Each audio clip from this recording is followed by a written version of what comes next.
Right, so hello and welcome back to Books and Things and welcome to another video. And today I'm here with my husband Nick. Hello. And we're going to be talking about Wuthering Heights.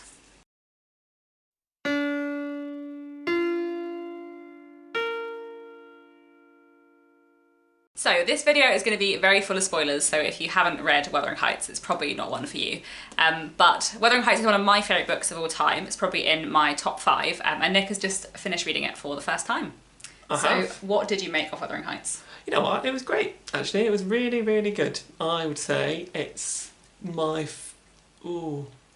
second favourite Victorian novel after The Picture of Dorian Gray, but it's quite a close one thing. I thought it's possibly a better book than The Picture of Dorian Gray, but I do love The Picture of Dorian Gray. I wasn't sure if you were going to like it because it is a very love-hate book that creates very different impressions in different people. It's not a nice book. It's a deeply horrible book, but it's a very, very well-written book. Yeah. So for those of you who don't know, Wuthering Heights is the story of two families, the Earnshaws and the Lintons, who live somewhere in Yorkshire. And it's the story of how those two houses become intertwined by relationships between several members of those various houses, and how ultimately they are brought to the brink of ruin by the figure of Heathcliff. So Heathcliff is a little boy who is adopted by the Earnshaw family early on in the novel and goes on to disrupt the lives of all of them quite a lot. So it's a book, I think, in many ways about passion rather than, I think lots of people think of it as a love story, and it is not. Yeah, I always recommend that people read it as a revenge tale rather than a love story, because I think a lot of people read Wuthering Heights as a love story and then are disappointed by how horrible everyone is. Yeah, everyone is really horrible. Really, really horrible. I don't think there's a single nice character in Wuthering Heights. Hareton. I love Hareton. Don't disparage Hareton. No, Hareton's nicer than everyone else. I'd say Hareton is the nicest character, and that is as far as I'm willing to go on the subject. But another thing that's really interesting about Wuthering Heights is that it has a very unique structure. It's sort of a story within a story with many more stories within that. So it's a double frame narrative, isn't it? So we are first introduced to the action by a man named Lockwood, who has retired from the busy metropolitan life of London to live in solitude on the Yorkshire moors, where he meets Heathcliff and what remains of the Earnshaws and Lintons, and he also meets their housekeeper, Nelly Dean. So Lockwood is writing a diary, and then within his diary he records the story that Nelly Dean tells him about the Earnshaw and the Linton families and about Heathcliff. So Nelly Dean kind of narrates this grand tale to Lockwood, which he records down in his diary. So most of the information we get about this story is third hand, which is itself very interesting. Yeah. And actually a lot of the characters, particularly the characters in the first generation of Lintons and Earnshaws, take on an almost sort of mythic quality. Yeah. They're kind of not really real. They're sort of boiled down to their essential elements. Heathcliff is very much like a force of nature, isn't he? And Cathy too, I suppose. Yes. I mean, Heathcliff is the single most terrifying person who has ever been written in all of literature. All of English literature, I should say. I really like the frame narrative for lots of reasons. Partly because I think it's just quite fun and unique, but also because it creates this kind of layer of narrative unreliability where you feel like you never really know if what you're reading is the true story or the full story, because we're always getting it, third hand. And there's one bit where Nelly Dean is like recounting to Lockwood a letter that she received to someone else, so then it's even more removed from your reading experience, I suppose. And I really like how that kind of narrative unreliability and that kind of ambiguity is just kind of there throughout the whole novel. I think that's a really nice, interesting Gothic element of Wuthering Heights. And I think we're never really explicitly invited to challenge those narratives. Yeah. But when you dig into them, there are definitely moments where you feel like Nelly Dean isn't necessarily telling you the entire truth. Yeah. And there's a bit where Lockwood admits that he is condensing what Nelly Dean is saying slightly when he writes it down in his diary, which I think is really interesting because I feel like that's very purposefully there to make you think about, do you have the full story? And also because the tale that we're told from Nelly Dean doesn't actually know everything herself. Nelly Dean is a servant working for the Earnshaws, and she does have a big role in the family, but one of the reasons why I think it's a strange book to read as a love story is that we basically never see Heathcliff and Cathy alone, because we only hear about them when Nelly Dean is in the room watching them, which means that there's lots of kind of important moments between characters that we don't see, and I think that is really interesting too. Yes, and I think the other thing is that Nelly Dean is an explicitly hostile narrator in that she doesn't especially approve of Cathy, and she does not approve of Heathcliff. And also on top of that, Lockwood says something about Nelly Dean, I forget the exact wording, but basically she speaks quite well for a servant. And Lockwood also doesn't consider Mrs. Dean to be his equal. And so we're not sure what embellishments or changes Lockwood might have added to the story. Yeah. So we have got a hostile narrator who's being interpreted by an uncharitable intermediary. So it's almost impossible to determine what is true.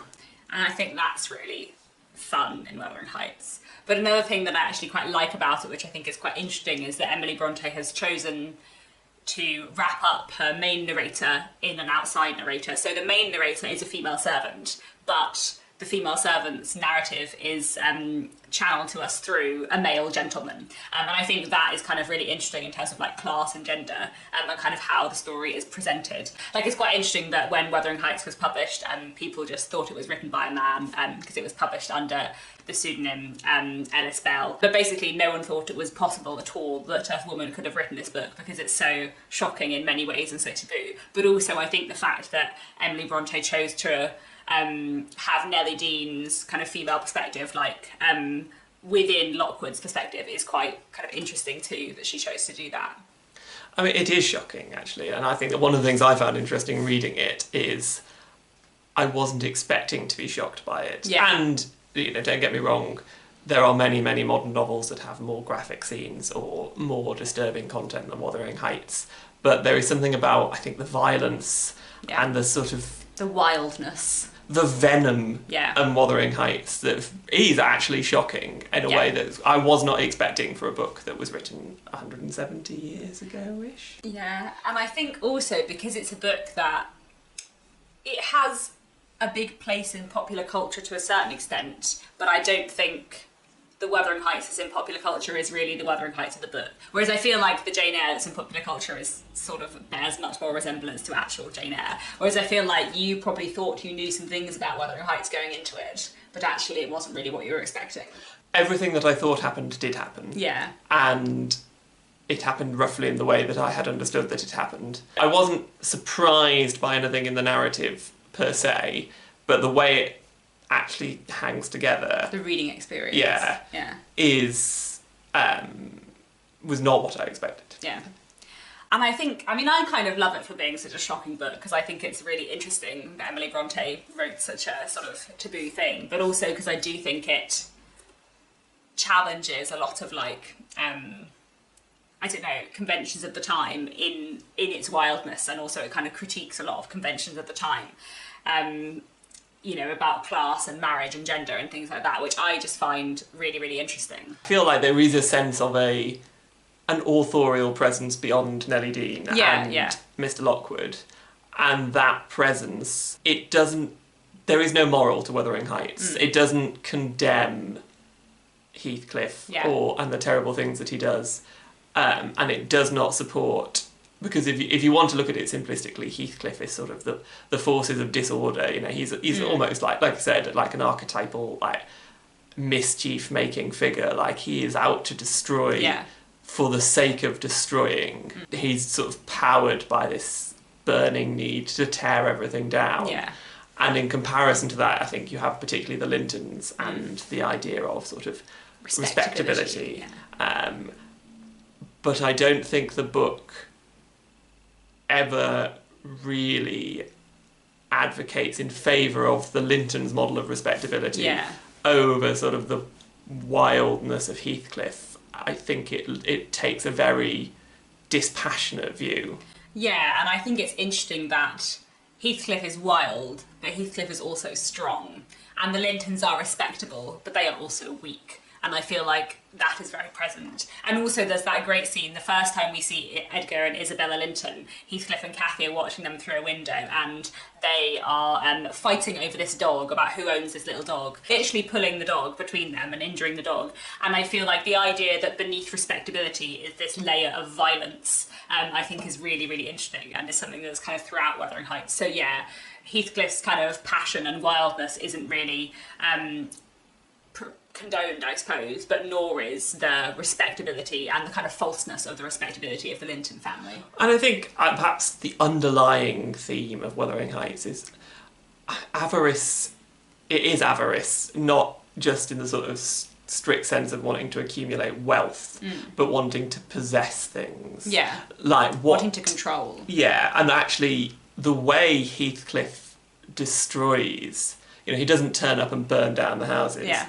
He uses the systems of respectability to destroy people. Yeah. So he marries Isabella Linton and gains control over her. He gets a mortgage over Hindley's property in the Wuthering Heights, and he uses the marriage of the younger Catharine and Linton Heathcliff to gain control of the Grange and the Linton's property as well.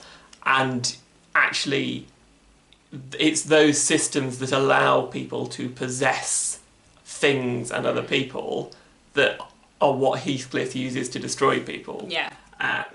The systems that have kept him out of life, because he is someone who doesn't have, I guess, legal status. He only has the name Heathcliff. He doesn't have first name or surname, really. He just has that one name. They don't know who his parents are. His birth is a mystery. He doesn't have, like, a credible place within the kind of social position, but he manages to use the system that has ostracised him to get control, which I think is really interesting. And I think a lot of the horror of the sort of respectable characters in Wuthering Heights is not so much that someone is acquiring all this power and sort of driving out the Earnshaws, but it is someone who's not respectable. Like it's not that someone else has taken over Wuthering Heights. It's that someone who doesn't even have a surname, who looks foreign, and there's a whole sort of panoply of things you could say about the ways Heathcliff's appearance is sort of dealt with in the book, and that xenophobia, and I suppose it's hard to be clear, but racism affects the way that people react to Heathcliff. And I think what's horrifying to them is not that the system allows someone to accumulate that level of power, it's that it allows someone like that to accumulate that level of power. And I think that's one of the reasons why I find Wuthering Heights such an interesting novel, because obviously, like, Heathcliff is a horrible person, but I also really feel for him a lot of the way through the book. And even when he is doing awful things, I find him such a compelling character, because you feel like it's partly the world's fault that he is as he is. And like, it was interesting when you first started reading it, and you'd listened to like a few hours of the audiobook, you were like, they're not that horrible. I thought we said all the characters are really horrible. And then about 2 hours later, you were like, oh no, everyone's really horrible now. But actually, in the beginning, Heathcliff is not horrible, and he becomes this way because of the way the world treats him. And I think that is a really powerful and important aspect of Wuthering Heights. And even when he's doing horrible things, I do sort of find him such an interesting character, which I think is partly because he's such a well-written character, and kind of Emily Bronte's dialogue is just like fantastic. And you do believe in him, even though he is a bit of a force of nature. I feel like he feels real. I think that's the thing, is he is a force of nature, but he's also charismatic. You kind of want him to succeed. Yeah. But also, like, he's doing terrible things, and he is the source of most of the suffering in the book. Yeah, and I think especially in the second half of the book, the way he treats his son Linton Heathcliff and the way he treats Catherine, Cathy's daughter, I think is very grim. I think there is a scene quite near the end where Linton Heathcliff, who is very ill and is, basically dying. Well, he is dying. Yeah, he is. And Heathcliff has forced him out of the house to meet with Cathy so that he can arrange for their marriage, and Linton is absolutely terrified. He's like physically shaking with fear. Yeah. And we never actually, I don't think, see Heathcliff do anything to Linton, or not within the narrative because we're seeing it from Nelly Dean's perspective, but we sort of, basically I think it just feels like he's torturing him. Well, there's a bit, I can't remember, it's reported because I don't think Nelly Dean is there, but where basically they say that basically Heathcliff just went and sat in the same room as Linton for like 2 hours, after which Linton it was just a wreck. Yeah, you could read into that actually Heathcliff has been physically abusing Linton, but equally you can kind of believe that just being in Heathcliff's presence... Yeah, so like psychological terror. But that bit, the terror that Linton has, and I think this is one of the things that I do think makes it such a brilliant book, is that Linton Heathcliff's terror of his father is so well written that it's really affecting, it's horrible, and you find it hard... At a moment like that, you just hate Heathcliff, but it's almost like hating a thunderstorm. The thunderstorm just doesn't care, and I think that's what's interesting about Heathcliff is he doesn't hate. I think in some respects he does hate Linton, but he's just indifferent to the collateral damage that he causes. And I think it's quite interesting because there are two people that Heathcliff has affection for. One is Catharine, who died, and the other is Hareton, who is probably my favourite character because he's the only one that is like almost nice. And I think maybe he has some affection for Nelly Dean as well. Yeah, maybe you're right. Actually, I do think they have quite an interesting sort of friendship. Such a crazy word for that, but I do feel like maybe Nelly and Heathcliff have some kind of affection for each other, and I do think it's interesting that. I think one of the reasons why, as a reader, I do feel a bit sorry for Heathcliff is because Nelly Dean does. And because even though Nelly Dean sort of despises him in some ways and really disapproves of him, like, she does feel bad for him, especially around Cathy's death, and she, like, lets him come and see Cathy when she's dying because she pities him. And I think that's kind of interesting. But I also think Heathcliff's kind of affection, almost like his very reluctant affection for Hareton, I find really, really interesting as an aspect of the book, because basically he has almost adopted Hareton after Hindley's death, but he has adopted him in order to ruin him. You know, he stops him learning how to read so that the son of the grand gentleman of the neighbourhood, which Hindley was supposed to be, is brought low. And there's a bit where Heathcliff talks about how Linton, his son, is like something worthless that has been polished, and Hareton is something that is very valuable that has been tarnished. And basically his revenge on the Earnshaw family is to degrade Hareton as much as possible. But also he sort of loves him because he has basically been his son, and Hareton very much loves Heathcliff in return and views him as his father. And I feel like that relationship between them is something that I find really, really interesting in the novel. The fact that Heathcliff tries very hard to hate everyone, but sometimes he doesn't succeed. And I think there's a because I think obviously like the first interaction we see between Hareton and Heathcliff is Hindley drops Hareton from the banisters while he's drunk, and Heathcliff catches him. Yeah. And I think Nelly Dean says, like, there's a moment where she's like, Heathcliff is sort of trying to assess whether he's been seen, and if not, he might just. She's like, I'm not sure if he would have just. Like, it's such a shocking moment. Nelly's like, I wouldn't blame him if he just like smashed his head on the paving stones. And you're like, what, Nelly? And I think the other thing that's interesting is that if you want to take a non-supernatural reading of the book, one of the things that ultimately stops Heathcliff from completing his revenge is that he's just not able to destroy Hareton's happiness. Like, he can't bring himself. That's the last sort of thing that he needs to do to triumph, and he just can't. I think he says, I just don't want to. And I think that is something I find so interesting, because it is in many ways this revenge story and this tale of Heathcliff kind of getting his revenge, but actually at the end of the novel he gets a lot of his revenge, but when it comes to like the final blows, he just doesn't want to, and he just gives up and decides to die, basically. And I find that like really, really interesting. Like say, I think that we can come back to there's some more supernatural stuff that you can read into Wuthering Heights, but yes, from a sort of non-supernatural reading, he sees in Hareton and the younger Cathy what could have been. Yeah. And I think, there's a bit at the end where it talks about them both have Cathy's eyes, the elder Cathy's eyes. But I think he just can't bring himself to destroy that. Yeah. But I think also what's interesting about Hareton is that obviously he's not genetic, or he's probably not genetically related to Heathcliff. He is sort of the younger incarnation of Heathcliff. Yeah. And, there's a lot of doubling in the book and sort of generational, the torch is passed through the generations, but he is Heathcliff. Mellowed. It's not just mellow, though. He's Heathcliff without the pride.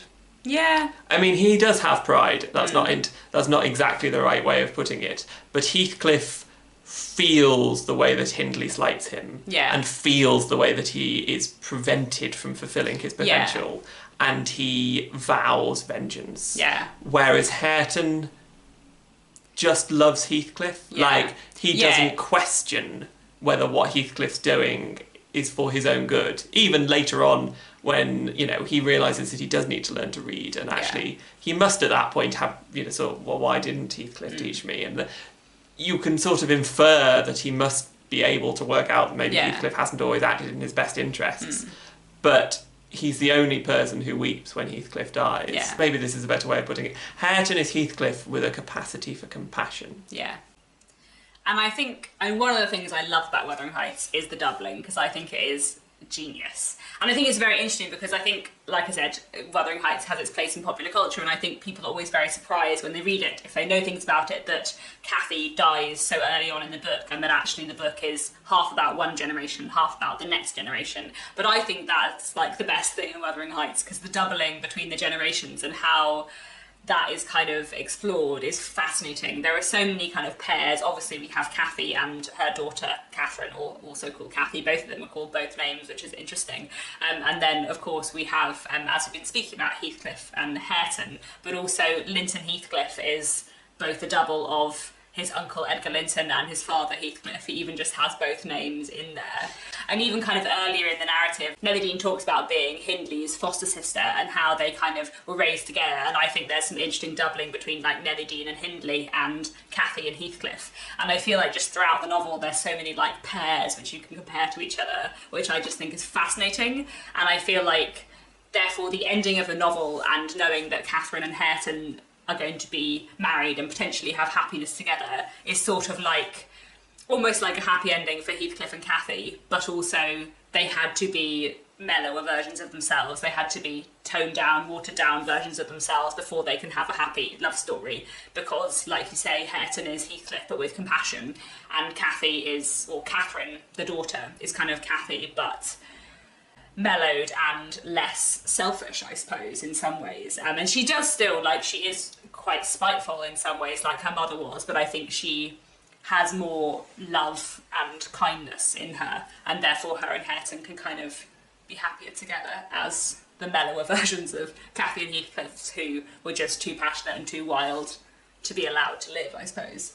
That's the sort of classic reading of Wuthering Heights, isn't it? That ultimately it's a kind of happy ending for those two, and that it's the ghosts of the past being laid to rest. But I think you can also be invited to read this as cyclical, and that this is all going to play out again.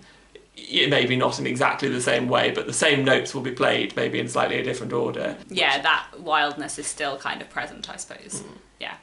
Well, I think that's the question, is it still present? Because I think one of the reasons we've talked about Heathcliff being like charismatic and how you find it hard to hate him is that there's definitely a feeling that the wildness that Heathcliff represents is waning. And I think the book finds it hard to be entirely positive about that. I think it finds the rise of respectability quite... I think it's at best ambivalent about that. Coming back to the doubling, because we've talked a lot about Heathcliff, but obviously the other sort of character, which I think is what surprises a lot of people, is Cathy, who dies less than halfway through the book. It's very early on. I was slightly surprised at how early Cathy died. I knew she died about halfway through, but it did feel surprisingly early.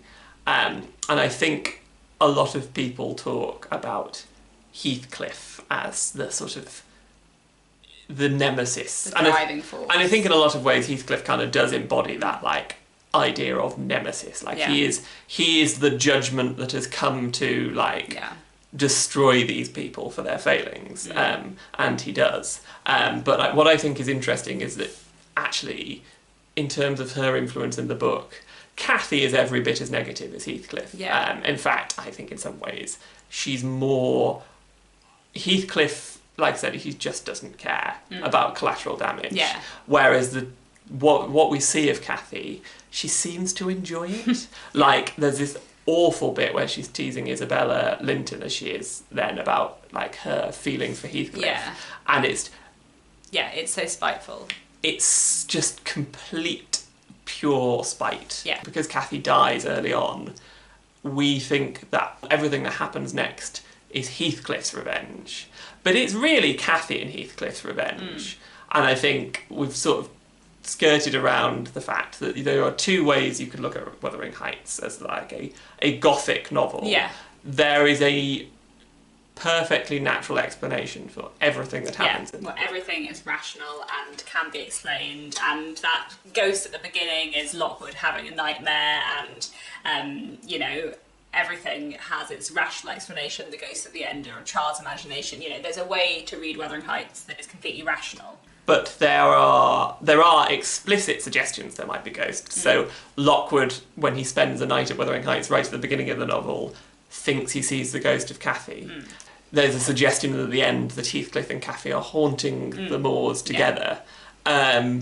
There's also a bit where Heathcliff says that when he digs up Cathy's grave, as you do, that her face hasn't decayed, or her face is still the same, or something like that, which, again, is that his imagination, or is it a supernatural thing? And there are a number of other moments in the book that are sort of eerie, without being explicitly ghostly. And certainly towards the end, Heathcliff believes that he is seeing Cathy's ghost, whether or not. Well, he never says so explicitly, but what he says strongly implies. It's so heavily implied that he's sat down, like watching something move across the room that isn't there, and all of that kind of stuff. And there is a moment earlier on where, just before Cathy dies, she's looking out the window at the Grange, the Linton's house, to Wuthering Heights, and there's no way she can see it, because, Nelly Dean says, it's too far away, you can't see that. But she sort of, and there's a big moon in the sky, and it's all sort of pale light, and she says that she can see Wuthering Heights, and that, I think that's such, you could paint a picture of that scene. Like, when Cathy dies,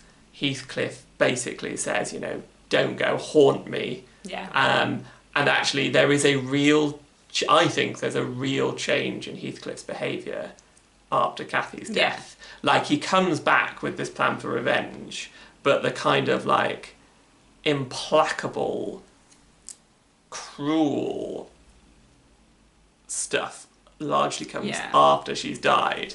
And I think, particularly when you take that with at the end, Heathcliff sort of it's strongly implied that he's being haunted by Cathy and being haunted into his grave by Cathy.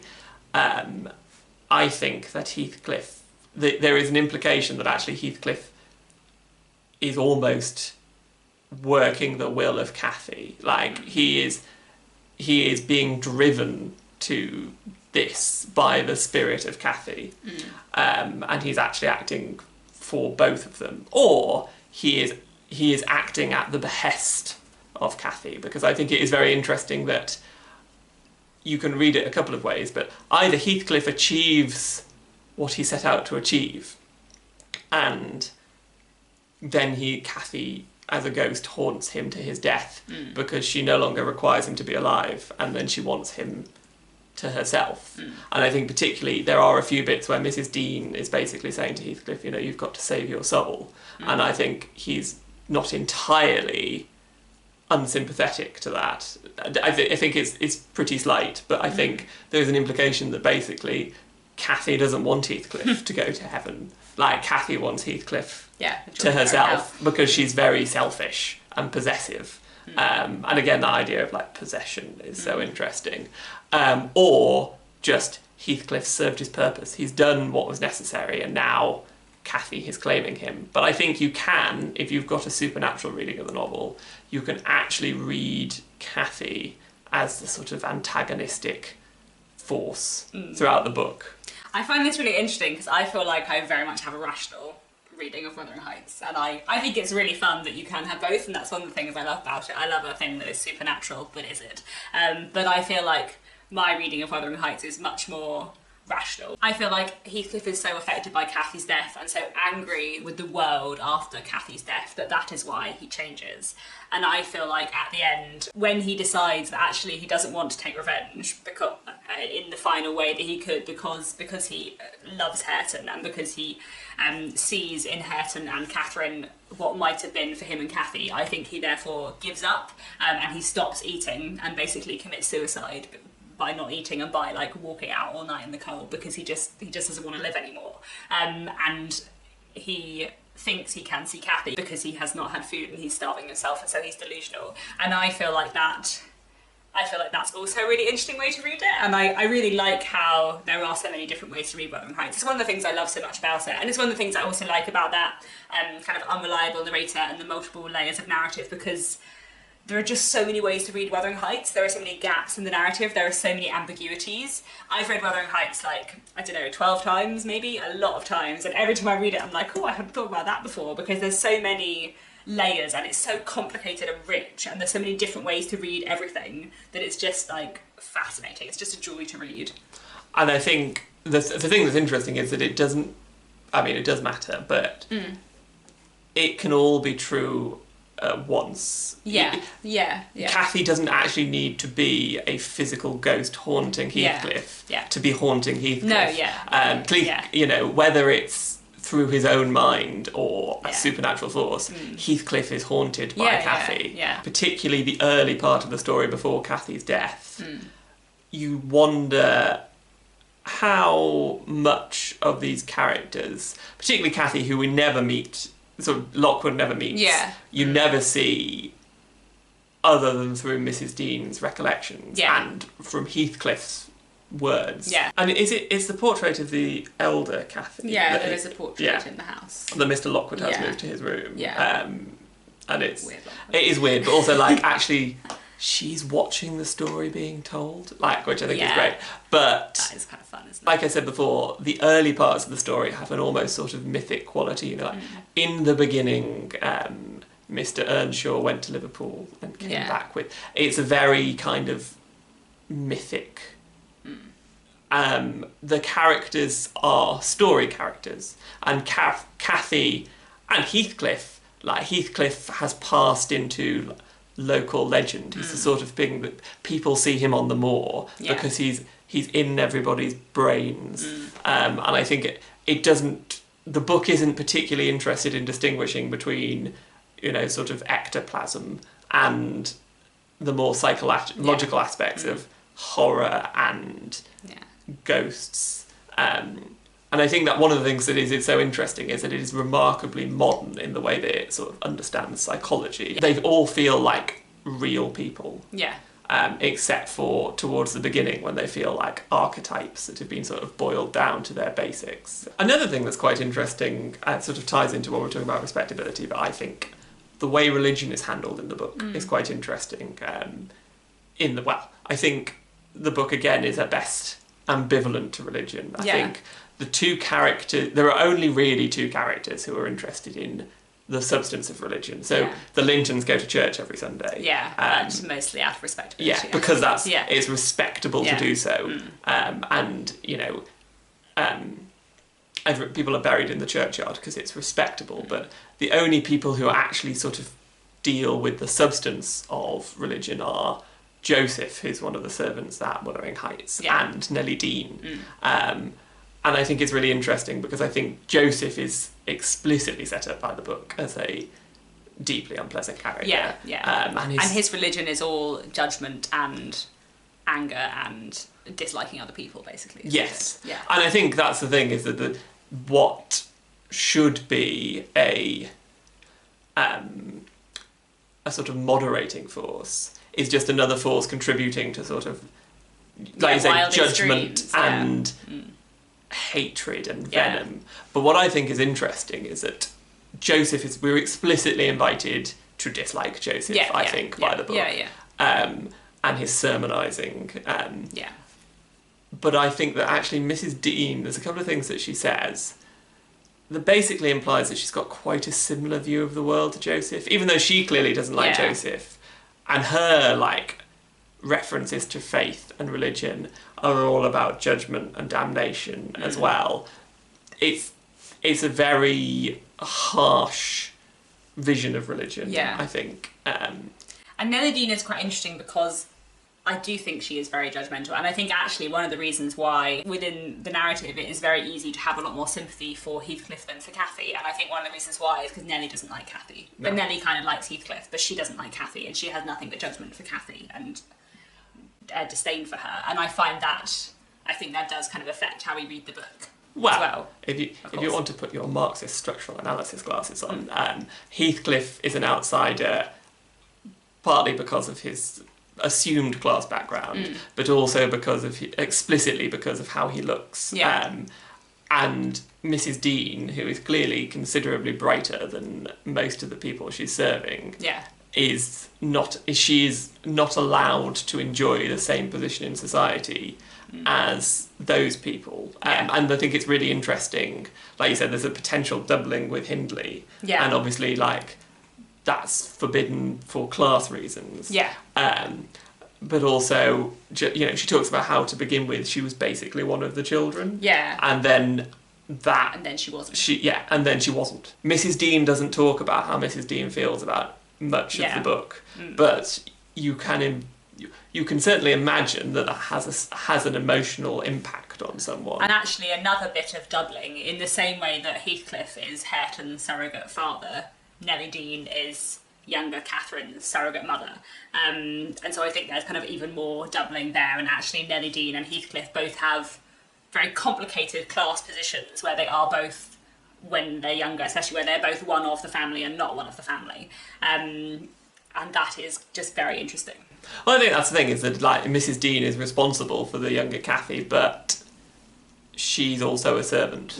And there are moments where she attempts to assert her authority as a mother figure and is basically rejected on the grounds of class, which I think is fascinating.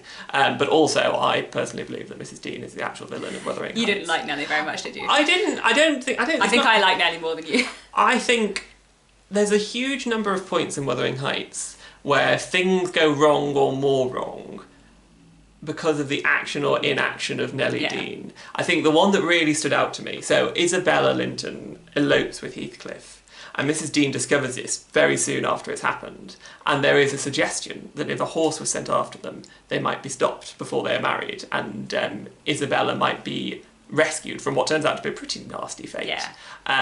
But Mrs. Dean doesn't really like Isabella, and she says in the narrative, I didn't, Cathy's ill, I didn't want to disturb the master, so I just basically pretended not to know.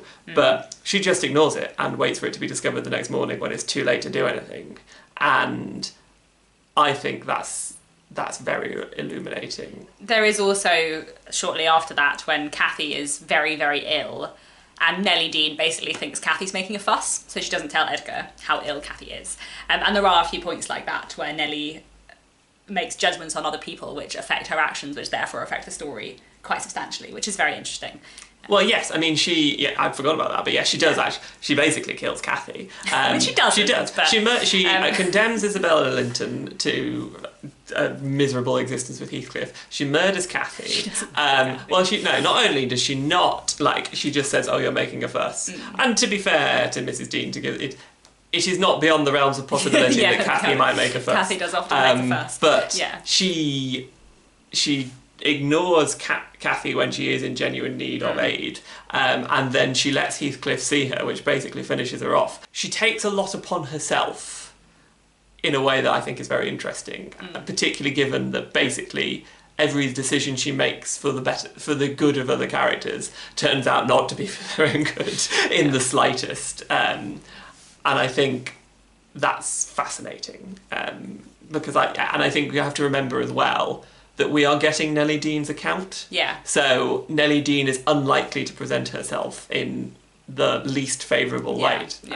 But I do think that Nelly Dean is more responsible for the events of the book than Nelly Dean's narrative would suggest that she is. She's got a sort of interesting relationship with Heathcliff, but Heathcliff clearly sees her, he won't let her come to the Heights to be the housekeeper for a long time after Linton and Catharine are married, and Heathcliff clearly sees her as someone who might frustrate his designs. Yeah. So he views her as powerful. He views her as an obstacle, someone with agency of their own, who, and also I think he recognises in her someone else who's got a brain. Because basically, you know, like Heathcliff, you know, for all we've talked about him being an implacable force of nature, you know, he basically walks in with a big sign saying, I'm going to destroy you all, and everyone ignores him. Most of the other characters are really quite stupid in comparison to Heathcliff, and I don't think Mrs. Dean is. No. She sees exactly what Heathcliff is doing. Yeah. But her attempts to stop him are either badly advised or ineffectual. Heathcliff is the one with the implacable will, and that's why he succeeds. Yeah. You know, there's a bit like Edgar Linton goes and retrieves Linton Heathcliff from the south after Isabella dies, and Heathcliff says, give him to me, and Edgar Linton goes, oh, here you go. And then Edgar Linton is very weak, isn't he? Edgar Linton is, I hate Edgar Linton, he's pathetic. But it's just like, oh, I guess we'll just have to leave him and Hareton. I do wonder if that's also partly because actually he doesn't really want Linton Heathcliff because he's Heathcliff's son, and actually there's a bit of Edgar that would rather be rid of.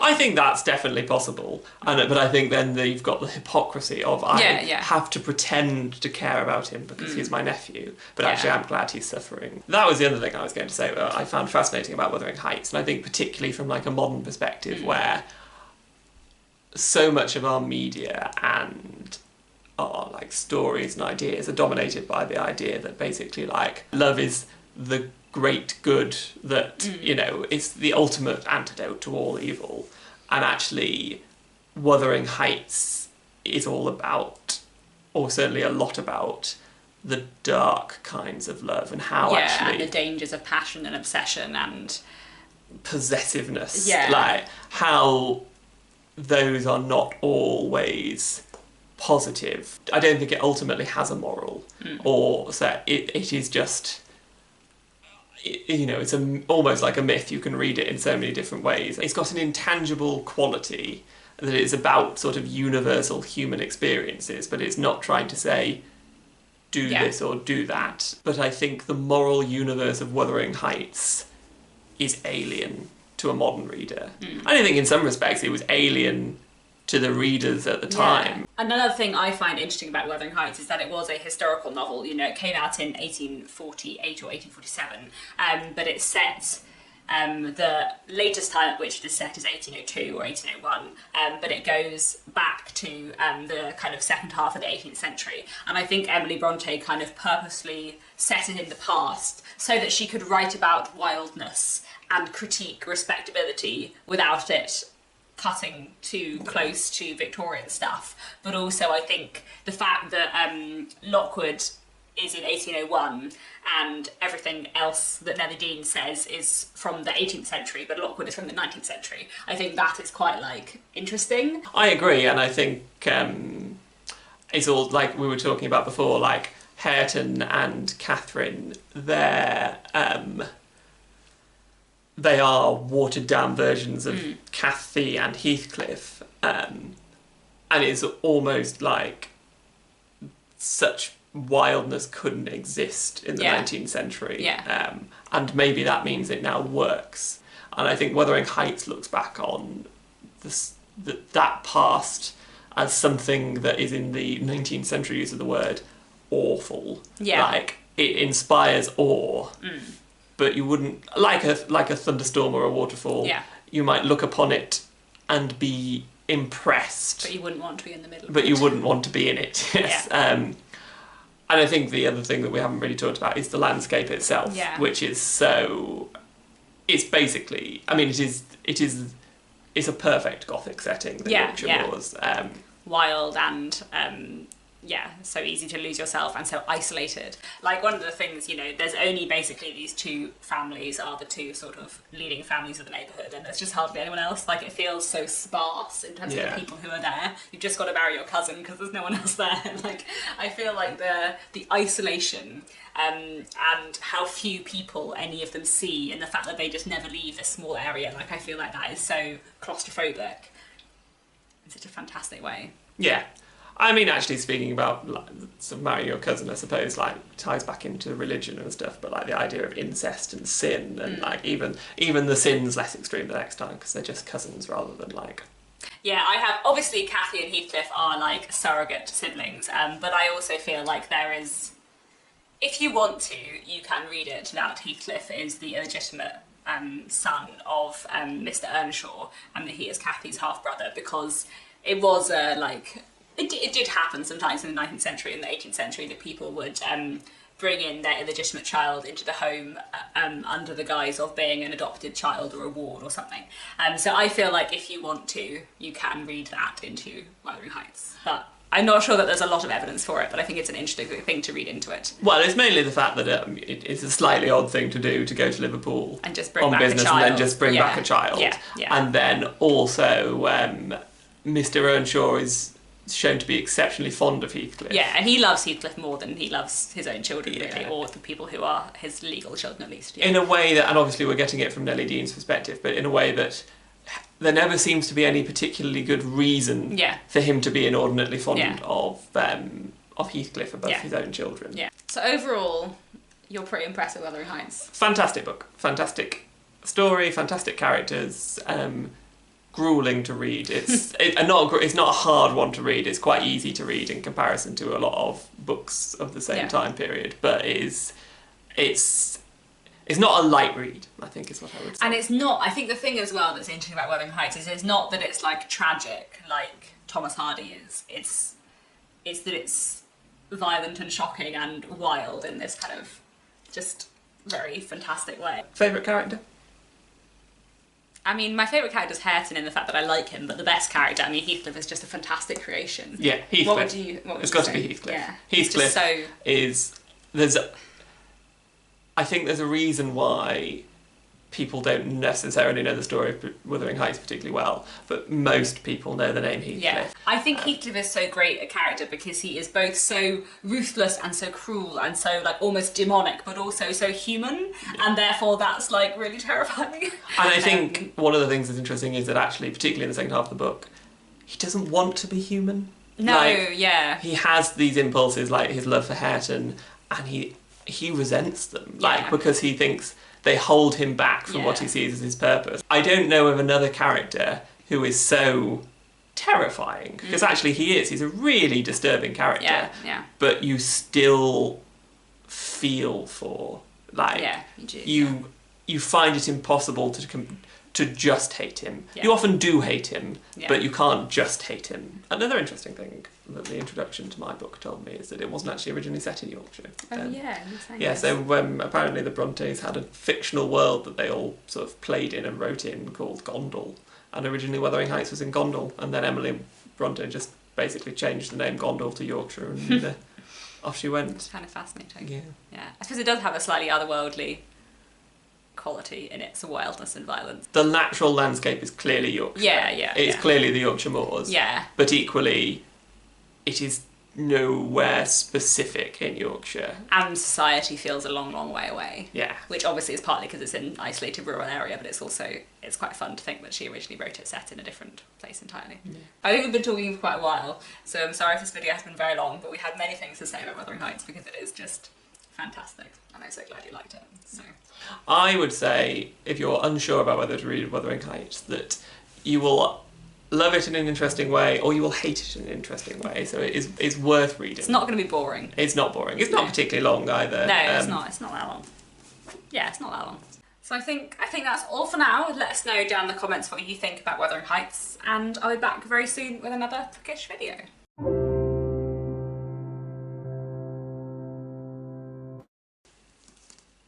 Yeah, it's got upside down. Should we do a thumbnail?